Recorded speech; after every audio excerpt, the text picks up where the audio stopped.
Welcome, everyone. Working, folks. Oh, Yo! Show joining me as always. You know him as the of the Michael. He's your favorite captain, Barry, the benevolent ears. What is this shit here?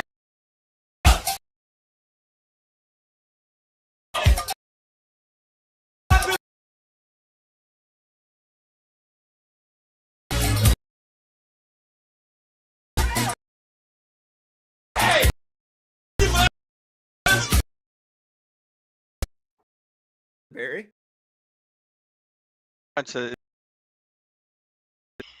Yeah.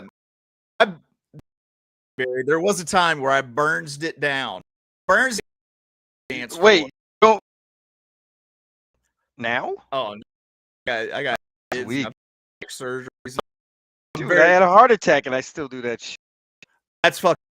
That's really fair, honestly. I'll tell you the truth. I haven't been to now that I'm older and my friends aren't getting married and shit. I don't have as much occasion to burns it down like I used to. Gotta burn it down every once in a while, bro. Gotta light up a dance floor. Barry, how was your holiday? Good, really good. Had some time to relax. The weather was nice. I can't say that for everybody, but we were really 80s nice hanging out at my father-in-law's house. Had a good time, had a good meal, and ready to move on to Christmas. Yeah, single digits and over a foot of snow where I was, Barry. Oof, no, thank you. I don't think you would have survived. I wish, in Empire Strikes Back, whenever they have to sleep inside of a tauntaun. I thought I was gonna have to sleep inside of a tauntaun, Barry.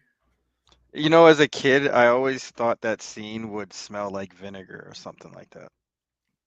Whatever it is, it doesn't smell good. It's weird, right? Sure. Yeah, it can. Right? Yeah, I used to always make the stank face when that scene used to come on. I was like, ugh, gross. Yeah. Yeah. Well, Barry, it's Tuesday. And on Tuesdays, as is tradition, Barry and I dream big. Today, we are turning our focus to the happenings of Bensalem, PA, and the Parx Racetrack. We've gone through the Parx Tuesday card from the rooter to the tooter to find our very best plays at the long odds. That's right. It is time for Tuesday long shots. Let's get some past performances pulled up. Sure. We're talking today, Tuesday at Parx, the 2nd of December, year of our Lord, 2025. Post time for this card is going to be 12:05 Eastern, 11:05 a.m. God's time, 9:05 a.m.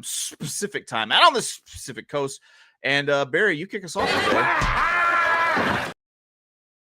You're going 6 furlongs in a $50,000 maiden special weight. What are you thinking here? Yeah, this is an interesting race because these horses, a few of them have run against each other. And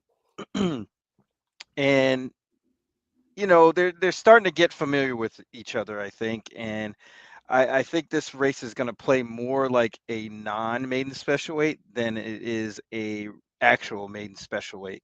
You even have a horse that won a maiden claimer and has been running in optional claimer 25 start allowance races that still hasn't broken their maiden. Clearly, they were DQ'd out of that purse money, and I guess DQ'd from the win as well. And that makes for a really interesting race. I kind of think there's a lot of speed in here. So I went to number 7, Mischievous Twins.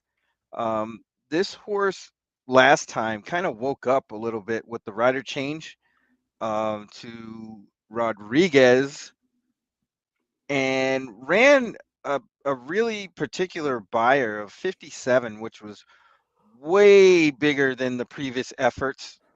And I say efforts, the 4 starts before that. So I'm guessing either the rider figured something out, the horse figured something out, or the trainer figured something out, or maybe all three. Oh, kind of the mixture of the combination of the three made for a better effort. Now, in that race, they didn't really go all that fast, and this horse kind of closed into a slow pace. Finished second, 4 lengths behind Wonder Girl Carly, who's a pretty decent horse. was competitive at this level and obviously won. The horse outside of Mischievous Twins, the 8 Christmas or Xmas in Cairo, came out of that race and ran better. Everybody who's run out of that race has run better since. So I expect the improvement to continue with Mischievous Twins. Like I said earlier, I think there's a lot of pace in here. The favorite in that particular race on October 20th is in this race. JC's Love and Life, the one, has a lot of speed, but there's also a lot of speed in here. Drawing the one hole isn't ideal. I think they might be up against it. Rosie's Sugar Plum, Not After Your Dog. Who says? Who says? Eileen Munyak said it.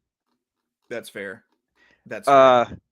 But that horse is coming in from Monmouth, should catch some attention, but has some speed. Instant Vision has some speed. Silent Wrath, who was also in that October 20th race, has some speed. So I think it might be able to set up a little bit. 12-1 seems a fair price on a horse they paid $250,000 for, in the barn of Robert Reed, who's a 20% trainer all the way around. So this is real interesting at 12-1. I think it's my long shot.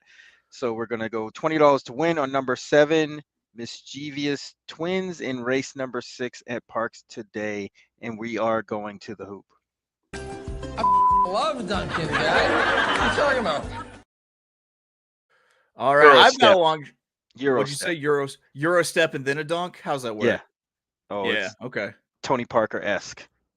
I'm gonna be completely honest with you, Barry. Like I could not tell you like what a Euro step actually is. Like I can see it in my head, but I can't describe it. It's a slow, long step before you take another step. Yeah. Yeah. Okay. Yes. Basketball people know.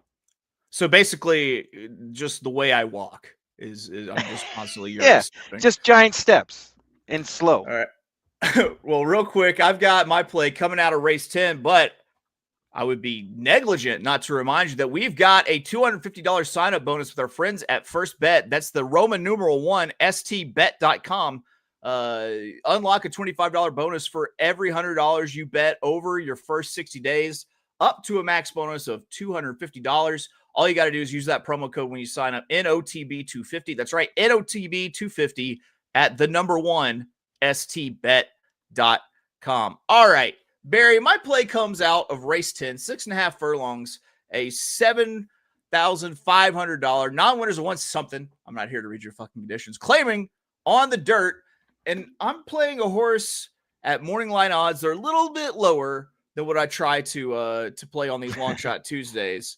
But I'm playing a little bit of a price here at 8-1 with the number 1, Mexican Sugar. Mexican Sugar is making its only third start on dirt and probably catches a wet track today. Mexican Sugar is coming in off of a win, 5.5 furlongs at Penn Nash, where she closed it to a pretty soft pace at a short distance. And Edward Coletti is the trainer and has a decent record with horses who won their last start. He teams up with Rivera, and they hit at 27% together over the last year. And Rivera was the pilot in the last out win. If this race comes up sloppy, then I kind of like a horse with some closing kick that can sit off of the pace. And this has mainly been a turf horse, but the record on dirt so far in its 2 races is admirable with 1 win and 1 second. And I always take performance on turf as a sign of what the horse can do on a wet track. And there's plenty of turf form here to refer to in the past performances. This one will have to close, but with what should hopefully be a good mud pedigree and the pace setup, I think that Mexican Sugar is a little bit better than a stab in the dark. So that is my play, race 10, talking Mexican Sugar, 8-1, and go stand in line. No regulatory payment. Right, that is right. Did you have any thoughts on this one? I do. That Sire de Marchelier seems like they should be standing for more than $5,000 just off the name alone. Sounds fancy, You put that French yay on the end of something, and it feels like not the real yay. You don't want the real yay messing with that. No. No. Well, I mean, there's a time and place for everything. Yeah, he does dope Yeah. stuff. That's right. That's right. All right, Barry, how do you feel about recapping some picks? I think we gotta. Is mandatory. Go ahead, Barry. All right, we're going race 6 at Parx today. $20 a win on number 7, Mischievous Twins. Stand in line. Stand in line. You know what? I don't have a reason to use this, but I'm going to. Halfway. Take a few steps. You totally do. What do you mean? We were just talking about him. That's true. That's true. Here we go. All right. Tuesday, Parx long shots. Oh, you were talking Kanye. I was talking cocaine. Okay. I see where we got our signals crossed. Little booger sugar. Race 10. I've got a $20 win on the number 1 Mexican sugar. How handy is that I have a sugar name to refer to right afterwards? 8-1 on the morning line. We're hopefully we got a chance to be double cashers here. And you see me tomorrow wearing my stunner shades. Oh yeah, it's been a while. Chains I own. It's been a while. It has been a while. These Parx races are tough. It's just that time of year. There's not a whole lot out there to play. You know, you gotta. It's. Yeah, but you have we got winter ducks starting and stuff, and Turfway tomorrow. Turfway, Tampa's starting to get going, and the championship meet is on. Yeah, yeah. Monday, Tuesday is a little sparse though. No matter how you cut it, it's tough. It's always tough. But you know what? We're committed to doing a 5 days a week show. So hey, man, you're gonna have to play some Parx. You have to play some Mahoning Valley. It's all right. We got nothing. We're not discriminating. We love all these tracks, I guess. All right, guys, that's it. We've done the damn thing. We've wrapped up picks. We've given you our long shots. I'm not sure what else you want from us. Barry, do you have any parting words for the people? Yes. Stay warm. For real though. I'm about to go get under like I heard that there's like a bomb cyclone, whatever that is. Stay away from that if you can. Yeah. I don't want any part of that shit. Not at all. All right, guys, we'll be back tomorrow. You mentioned Turfway. We've got Turfway opening day opening night, I guess. Best bet. So tune in, join us 9 a.m. Eastern, 8 a.m. God's time. We will see you then. Until then, let's find something good to ride out on. Now the women love you when